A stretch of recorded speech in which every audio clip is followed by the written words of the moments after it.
Example, I understand you need to think about the purchase. Would 3 to 5 days be long enough? Why do I offer 3 to 5 days? To see those shorten the term come in sooner than that. And by the way, that's the number one response is I won't need that long. Okay, whether they're planning on coming back or not, they start coming back to you. But I also want to give them the impression that they get to go home. All right? I'm not done yet, but I want to bring down their defenses. So when I say, hey Joshua, would 3 to 5 days be long enough for you to think about this? As a customer, what are you thinking? Yes. You're thinking you're out of here, right? Okay, you're not. Okay? Next page. All right, please don't make the mistake so many people make. They keep shopping and end up making a wrong decision because of shopping fatigue. Before you go, can I ask you a couple questions that may help you? And these are the 5 questions that I've picked up that I really, really like because it does nothing but focus on the positive. Albert, read that first question.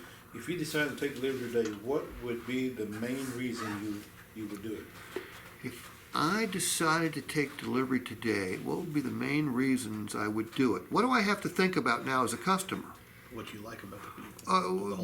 What I have to think about what would be good about taking delivery today. And to begin with, I came here to buy a car. That would be good. The shopping process would be over. That would be good. So, is that a good question to ask? That's a great question. Okay. Objection. Roger, what's the second question? When you think about the vehicle you choose, what do you think is the main advantage if you did say yes? Well, I'd get out of my old beater and get into a shiny new BMW. This is what I'm thinking. Is that a positive thought? Yeah. Now, I love this next question. Oh, no, I'm sorry. I like this question. I love the fourth one even better. What's the third one, Travell? What do you like most about the vehicle you picked out? That thing is faster than I could have ever imagined. I mean, it's a BMW. How cool will I be in a BMW, even though it's an X1? So now I'm thinking about all the cool stuff, right? That's cool for next 3 or next 5. And what is the fourth one, Joshua? The fourth one, what part of the offer is most tempting to you? So now we're not asking them what's wrong with the proposal. Now we're asking them to pick out the best part of the proposal. Does this make sense? Yes. Well, I guess the fact that you're giving me 18 grand for my old car is the best part of that deal.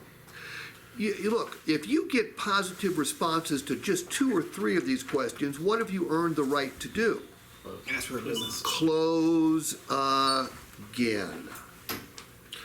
And if it turns out that someone has manufactured a spouse, because Roland, if when we're qualifying the customer or going through the needs assessment session, aren't we asking them if there's anybody else going to be involved in the decision? Of course we are.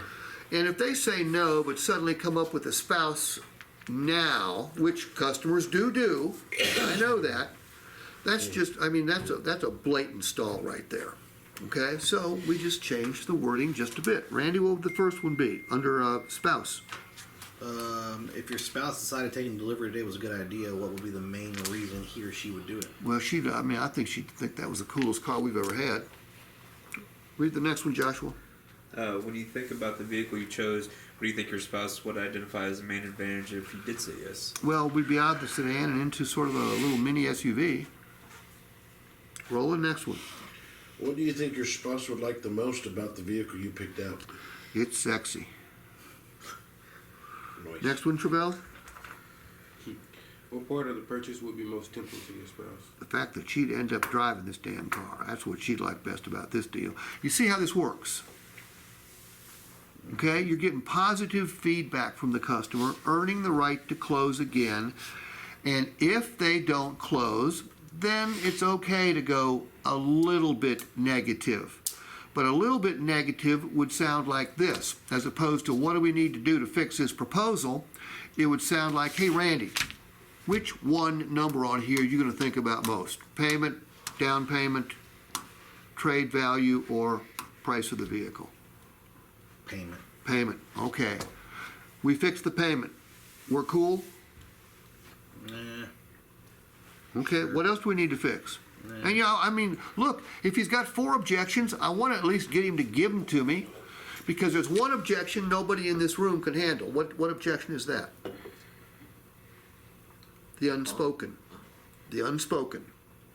If we don't know what the objection is, none of us in the room can handle it. All right, so we fixed the payment. Sure. Time for thinking is over, right? Time for driving the new BMW starts. All right.